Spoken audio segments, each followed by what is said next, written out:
Assalamualaikum warahmatullahi wabarakatuh. Welcome back to my YouTube channel. Hai. Jadi di video kali ini kita mau ngebahas apa yang udah aku alami selama ini ya. Hal-hal yang berkaitan dengan mengurus anak yang istimewa. Tapi pertama-tama aku mau bahas tentang perkembangan Cencen dulu. Jadi 1 tahun terakhir ini perkembangan Cencen ada mundur, ada maju. Jadi mundurnya adalah disebabkan karena corona. Jadi kemarin tuh di Pontianak juga kan ada kasus corona ya. Dan di rumah sakit tempat Cencen terapi biasanya itu adalah rumah sakit rujukan pasien corona. Jadi kita tuh memutuskan untuk stop dulu perawatan terapinya gitu. Jadi akhirnya selama 6 bulan itu benar-benar nggak kemana-mana, stay di rumah aja. Jadi di masa-masa itu Cencen itu mengalami kemunduran. Itu maksudnya adalah dia mulai kaku lagi, mulai sensitif suara lagi, terus dia juga sering kejut-kejut gini. Kalau bangun tidur tuh bisa 15 menit gitu, terus 5 menit lagi gitu. Kita juga nggak ngerti kenapa, udah coba ke dokter bedah saraf, cuman dibilang itu adalah efek dari masalah di kepalanya. Nah jadi saat itu tuh kita juga bingung nih, maju mundur mau terapi atau enggak ya. Kebetulan yang baru ini tempat terapinya itu 2 kali 1 minggu, tapi pada akhirnya kita ngelihat sekarang Cencen udah banyak banget perubahannya semenjak di tempat terapi baru ini, karena sering juga ya. Dia juga sekarang udah saking terbiasanya ya dibinyak-binyak ya 2 kali seminggu. Itu dia sekarang udah nggak nangis histeris lagi. Apalagi juga sekarang orang tua nggak ngikut, jadi dia sendirian aja itu di terapinya. Jadi dia nggak manja gitu. Itu pokoknya seneng banget semenjak 2021. Kita udah beli mainan banyak banget, beli Walker tuh tujuannya bukan buat dia supaya dia belajar jalan atau gimana, tapi meringankan aku supaya dia nggak sama aku terus. Jadi perubahannya adalah dia udah bisa mandiri, ya pelan-pelan ya, terus dilatih gitu.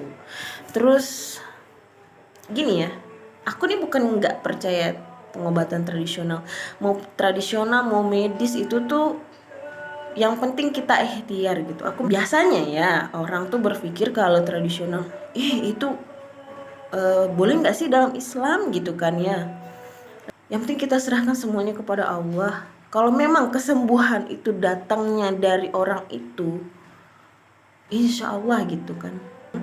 Jadi kita mikirnya yang penting kita tuh ikhtiar, yang penting kita usaha. Mau kesembuhan datang dari mana aja, yang penting kita udah berusaha, berdoa kepada Allah, ya Allah mudahan di sini jalan saya gitu. Jadi sebenarnya saya itu udah usaha secara tradisional ngikutin mama saya itu dari Cencen umur belum sampai 2 bulan, dari 50 hari sampai umur dia waktu itu menjelang 5 bulan, 4 bulan lebih. Dia itu bahkan sampai udah ganti nama pakai bubur merah putih, tolak bala, itu udah dicobain, udah ke dukun ini dukun itu. Pokoknya itu aku udah cobain sampai umur 5 bulan, sampai akhirnya aku memutuskan gini, ini kayaknya aku harus berobat medis, cobain berobat medis, karena aku ngerasa sama ini kayak nggak ada perubahan juga gitu kan. Masalahnya adalah saat kemarin 5 bulan udah berobat tradisional, aku ngerasa belum menemukan jawaban dari kenapa ini anak gitu. Begitu aku ke dokter, oh iya ya gitu. Jadi aku ngerasa oh iya ya, masuk akal gitu. Tapi mama aku masih minta untuk berobat tradisional. Akhirnya oke, aku ikutin. Oh ini katanya sakit ini gitu. Udah di sini saya urut massage ya, bahasa internasionalnya di massage 3 kali, terus pakai darah ayam dikit aja, terus dimandiin pakai air kelapa, something like that. Sama aja. Jadi aku ngerasa kalau misalnya aku berobat medis memang juga nggak berubah, nggak langsung besok bisa jalan gitu, emang enggak. Tapi karena penyakit ini tuh memang butuh waktu, nggak magically besok langsung sembuh gitu. Kalau orang bilang gini, berapa sama si itu tuh, besoknya si Anu tuh, yang itu tuh anaknya si itu gitu, berobat sama sama dukun itu tuh, besoknya langsung bisa jalan. Aku ngerasa, masa sih gitu. Untuk jelasin ke orang-orang yang mempercayai hal-hal tradisional, akhirnya aku bilang gini, iya anak saya udah kok coba berobat sama itu tuh di sana tuh gitu, katanya penyakitnya ini. Nah jadi aku jawabnya gitu, udah gitu, menunjukkan kalau aku juga udah ada effort secara tradisional, bukan berarti aku nih nggak peduli gitu. Aku gimana ya, bukannya nggak percaya, tapi aku juga pernah ngelihat orang tuh berobat secara tradisional itu prosesnya gimana dan secara ajaib, dan memang ya ada keajaiban di dalam pengobatan tradisional itu memang ada. Iya aku tahu, aku pernah lihat sendiri gitu. Tapi gimana ya, aku mikirnya ini tuh belum masuk di akal aku gitu. Anak tuh bisa sembuh dalam besoknya langsung bisa jalan. Setahu aku ya, yang namanya hal kayak gini nih butuh proses. Tapi who knows ya. Aku juga nggak bilang aku tuh berhenti mencoba. Aku akan tetap mencoba. Semua orang kalau aku pulang ke kampung mama, aku bilang ini bukan penyakit dokter, ini tuh nggak harusnya dibawa ke rumah sakit, ini tuh harusnya ke dukun ini, ke kampung sana, ke kampung situ gitu. Mamaku masih percaya banget, jadi aku tuh demi menjaga perasaan dia supaya dia tuh ngerasa, daripada dia mikir kalau aku ngomong juga percuma, dia nggak bakal mau denger gitu, aku juga nggak mau, kasihan juga kan, dia juga punya niat baik. Setelah aku berobat medis, aku ngeliat walaupun nggak secara ajaib bisa jalan gitu kan, kecuali ya ada opsi dimana Cencen itu harus dioperasi dulu. Pernah ada opsi untuk dioperasi, cuman aku secara secara mental belum siap. Aku yang dewasa aja takut, apalagi harus anak aku gitu. Itu yang belum dicoba ya sejauh ini. Kita masih mencoba cara yang perlahan, ya nggak pasti juga, cuman selama kita berusaha. Selama 1 tahun terakhir ini nih, ada banyak banget pengalaman yang aku alami.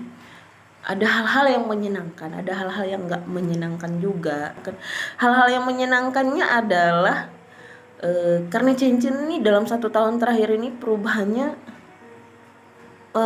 gimana ya, secara kekakuan sih sempat maju mundur karena corona itu kan, cuman secara sifat gitu dia memang masih gampang nangis, masih nggak bisa ditinggal. Tapi dia itu sangat excited kalau orang tuh rame, dia tuh sangat excited terhadap pengalaman baru. Kalau dia ke tempat baru itu dia tuh seneng banget, feelnya tuh berasa banget di kita gitu. Dia kalau kenal orang baru, dia amati dulu. Begitu dia udah kenal, dia bakal ketawa, dia bakal ngerasa langsung nyaman sama orang itu tuh. Itu yang bikin aku ngerasa ada positifnya ya gitu. Gimana ya, sebenarnya ini juga bukan hal yang untuk disyukuri, tapi bukan juga hal untuk tidak disyukur. Gimana ya, kalau orang tuh biasanya selalu mikir, ih cepet banget sih anak gue gedenya ya gitu kan, cepet banget sih anakku besarnya gitu, cepet banget sih tumbuhnya gitu. Aku tuh ngerasa kayak dia tuh selalu jadi bayi kecilku yang manis, yang lucu gitu. Itu adalah hal yang aku syukuri ya. Namanya kita kalau mengalami sesuatu hal itu, terutama yang aku nggak bilang ini musibah, tapi hal yang tidak menyenangkan adalah selalu ada hal yang bisa disyukuri dari setiap hal.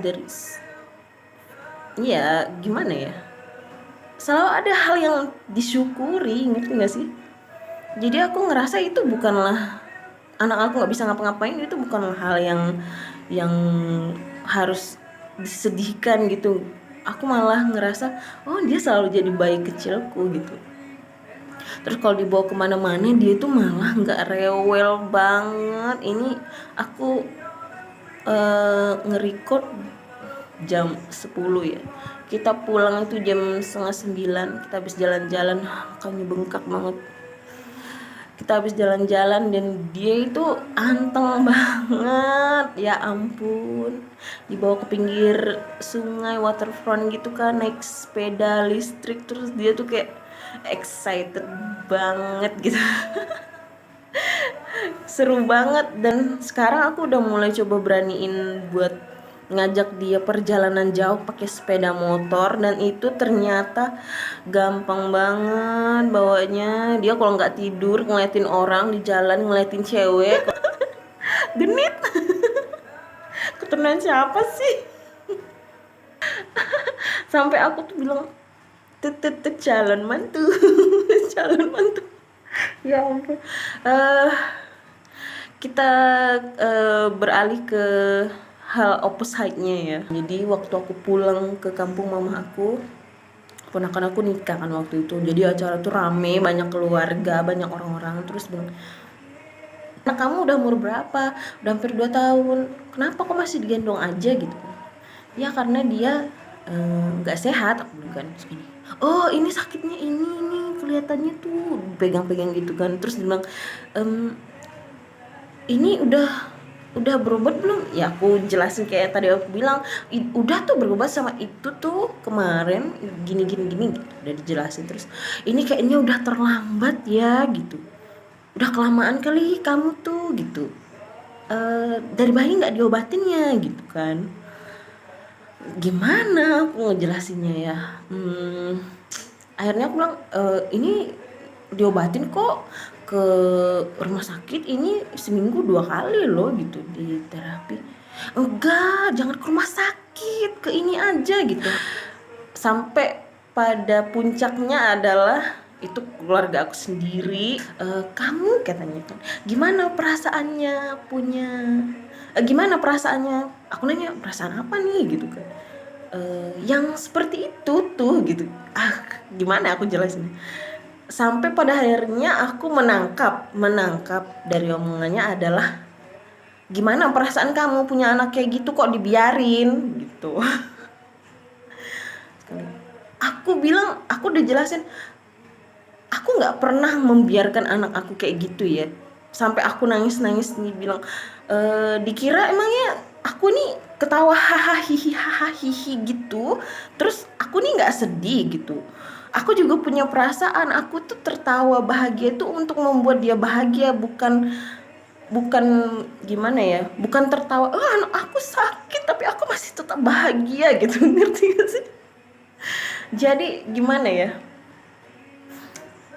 maksud dia adalah anak kamu itu sekarang lagi sakit, kenapa kamu biarin? Kan bisa berobat sama ini nih, berobat kampung di sini gitu. Seperti yang orang pada umumnya maksudkan adalah, kenapa dibiarin? Ini tuh anak kamu tuh udah terlambat untuk diobatin.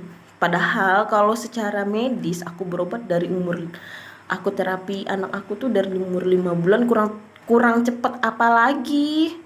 Mau aku sadarnya juga dia umur 4 bulan, mau dia baru brojol. Ya mana tahu. Aku mana tahu kalau anak aku tuh bakal sakit seperti itu gedenya. Gitu kan. Jadi dibiarin dari mananya gitu. Gimana ya bilangnya ya? Kok seolah-olah dia menjudge kalau selama ini aku tuh ketawa-tawa gitu, perasaan aku seneng-seneng aja punya anak kayak gitu. Dikira aku nggak sedih. If you don't know what I've been through, if kamu nggak tahu apa yang aku alamin, apa yang udah aku lewatin, jangan ngejudge gitu. Mama-mama yang mengalami seperti ini, yang punya anak yang spesial ya, kalau misalnya mengalami apa ya, kata-kata yang tidak nyaman dari orang lain, jelasin aja sama mereka kalau misalnya Anda nggak ngerasain punya anak yang seperti ini, jangan ngejudge. At least kalau misalnya kamu nggak punya kata-kata baik untuk disampaikan, mending diam aja. Kalau misalnya nggak bisa ngebantu secara tenaga atau materi, ya udah gitu, gimana ya, diam aja, just act like you don't care, I'm fine gitu, daripada berkata seolah peduli tapi ada kata-kata judging di dalamnya. Nggak usah, kamu harusnya begini, kamu harusnya begitu. Itu tuh bukan kata-kata untuk menyemangati ibu-ibu seperti kami. Rasanya tuh sakit banget sih saat ada orang yang ngejudge seolah-olah ngebiarin, seenak itu ngomong gitu. Tapi ya, sesedih-sedihnya aku tuh berusaha untuk nggak memperlihatkan ke orang lain. Aku nangis memang terseduh-seduh, tapi akhirnya aku bilang gini,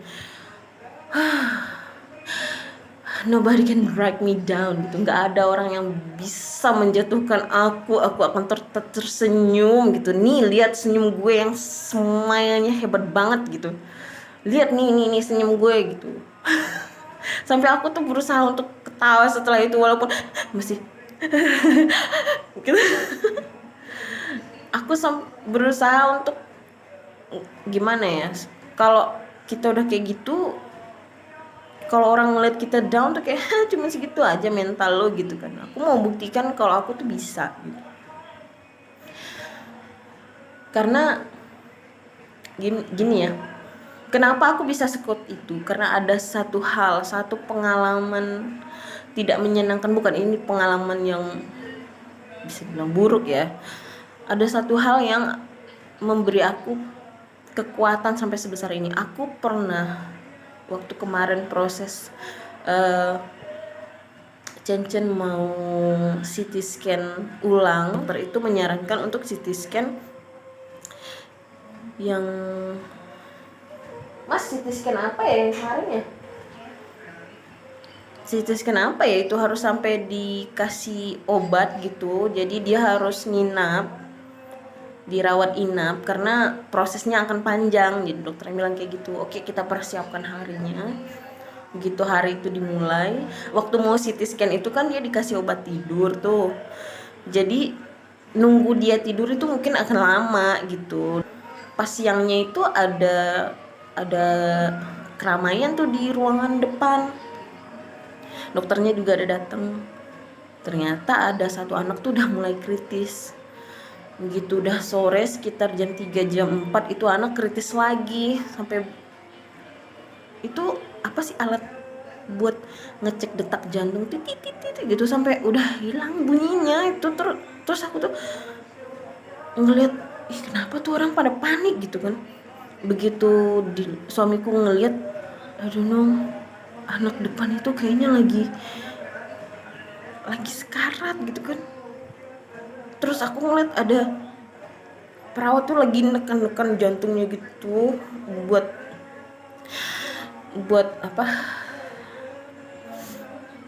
mengembalikan detak jantungnya. Itu prosesnya ada kali 1 jam itu gitu masih terus. Ya ampun, aku itu nangisnya Bombay. Sekarang aja masih sedih ya kalau ingat kejadian itu. Aku nangis Bombay, bahkan lebih kali dari mamanya ya. Aku nangis tuh karena bukannya bersyukur atas penderitaan orang lain, tapi aku mikirnya tuh setidaknya anak aku tuh gak meninggal gitu. Mau kayak gimana pun keadaannya, yang penting anak aku tuh masih bisa sama aku gitu. Aku tuh gak perlu harus kehilangan seseorang lagi gitu. Aku udah bilang di video sebelumnya, aku tuh udah pernah mengalami masa down dalam hidup aku adalah waktu ayah aku meninggal, di saat aku tuh lagi butuh-butuh banget gitu. Dan aku nggak mau hal itu terulang lagi sampai harus ditinggal. Gila, anak lo itu bikinnya susah, ngelahirinnya juga susah. He's the part of me gitu. Dia adalah bagian dari hidup aku juga nggak mau sampai kehilangan.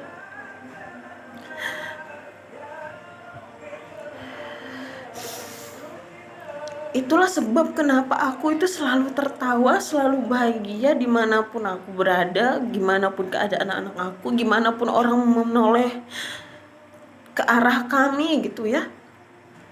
Aku ngerasa gimana pun keadaan anak aku itu jauh lebih baik daripada aku harus kehilangan anak aku gitu. Aku ngebayangin ibu itu tuh harus kehilangan anaknya gitu, sampai minta tolong ke suster, tolong anak saya gitu. Aku tuh kayak, aku masih positif waktu itu, anaknya pasti kembali gitu, ternyata itu jam 4 atau jam 5 dia menyerah.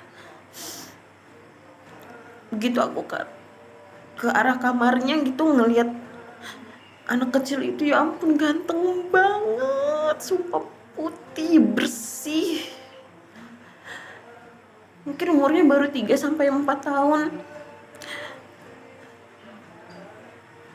Aku tuh masih jauh lebih baik daripada keadaan ibu itu kan gitu.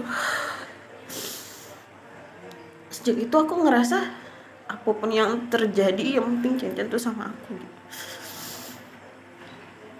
Itulah makanya kenapa aku bisa sampai sekuat ini sekarang, masih bisa ketawa hahaha gitu.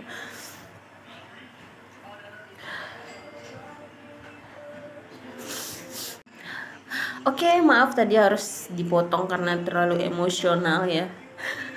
Kasih muka aku jelek nanti. Jadi itulah pengalaman buruk yang aku alamin, yang rasanya nggak enak banget. Jadi tapi nggak juga buruk-buruk sekali kalau kita mengambil pelajaran dari situ ya. Itulah alasan kenapa aku masih sangat-sangat ceria sampai sekarang. Jadi untuk mami-mami di sana yang mengalami pengalaman seperti aku, yang merasakan gimana rasanya dijudge orang lain, terus dikasih tahu harus begini, harus begitu, bukannya begini, bukan begitu, itu semua tuh tergantung dari diri kita ya. Yang penting satu hal aja, kita tuh harus bisa menerima keadaan anak kita, gimana pun keadaannya, dia adalah anak kita, mereka adalah bagian dari kita gitu. Jadi jangan pernah menyerah terhadap anak kita. Kalau kita menyerah terhadap dia, dia juga akan menyerah untuk berjuang untuk dirinya sendiri, kan kasihan. Jadi kalau kita terus semangat, kalau kita terus tersenyum, dia juga akan ikut bahagia gitu. Gak usah dipedulikan lah orang lain mau ngomong apa juga, mau sakit hati kayak gimana juga, dia nggak ngerti gimana apa yang kita alami, gimana perasaan kita, dia tuh nggak ngerti. Aku selalu berpikir gini, nggak apa-apa aku punya anak kayak gini daripada aku punya anak yang notabene adalah normal tapi tuh mempermalukan orang tua. Kenapa bilang kayak gitu? Seperti orang-orang di sekitar aku yang aku lihat adalah dia punya anak, tapi anaknya tuh ada yang nakal, yang udah gedenya nyusahin, yang pembuat onar, yang kayak gitu. Jadi aku mikir nggak apa-apa anak kita seperti ini, yang penting gimana ya, yang penting dia bahagia dan dia nggak menyusahkan orang lain, nggak menjadi masalah untuk orang lain gitu. Oh iya, ada satu lagi, aku ngeliat Cen itu punya sepupu ya, yang beda cuman 1 bulan sama dia. Waktu acara di kampungnya mama aku itu, dia ketemu sama sepupunya. sepupunya itu di acara itu maunya pulang, terus nangis aja, terus pulang kayak gitu kan. Ya biasalah anak kecil kan gak suka keramaian, mamanya mau ngapa-ngapain susah, pusing, diomongin tuh jadi kayak esensi gitu kan jadinya. Aduh gitu, aku pusing anakku banget gitu kan, maunya pulang terus gitu. Jadi aku ngerasa beda banget sama aku yang walaupun anaknya seperti itu, tapi aku tuh kayak yang hai sepupu, hai saudara, hai ini, hai itu gitu, hai everybody gitu, I'm back gitu kan, look at me, how happy I am gitu. Jadi aku ngerasa kayak orang tuh memandang aku kayak, ih kamu masih gendut ya walaupun anak seperti itu gitu kan, enak banget sih kamu lagi tentram makmur ya kamu di sana ya gitu kan. Jadi aku mikirnya gimana ya, walaupun kita punya anak yang belum bisa ngapa-ngapain umur 2 tahun gitu kan, masih digendong aja, tapi lihatlah kita, anak kita juga jadinya nggak rewel ngeliat kita yang selalu hahaha ketawa gitu. Dia ngeliat orang baru juga, ngeliat sepupu-sepupunya kayak gampang banget gitu kan, dia udah ketawa gitu. Ya ampun, aku seneng banget. Jadi jangan mudah down kita sebagai orang tua yang lihat anak seperti itu. Kalau kita ceria, anak kita juga ceria, mau itu normal atau mau enggak, mau kayak anak aku, kalau orang tuanya ceria, pikirannya lapang dan tenang, itu anaknya juga pasti akan bahagia. Itu aja intinya, always be happy. Jadi buktikan kepada semua orang kalau kita tuh bahagia. Lihat badan aku masih gendut, nggak pusing mikirin kayak gitu, pusing gitu kan, nggak perlu. Yang penting always be happy, mama di sana. Udah sampai sini aja videonya, udah lama banget nih, itu juga udah ngantuk banget. Udah jam berapa, mau tidur dulu, bye.